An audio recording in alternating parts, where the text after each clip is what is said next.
Hello guys, এই গেছিলাম মাংস নিয়ে। মাংস টাংস আইনে রুম আয়া ধরুন পাইলাম।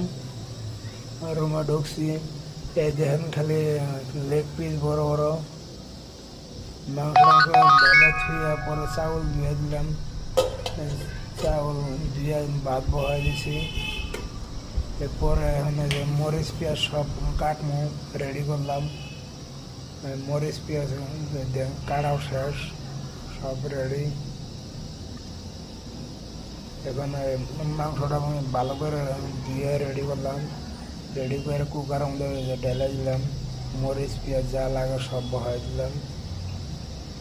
এই দেখেন মাংস মরিচ পেঁয়াজটা মাহাই দিছি।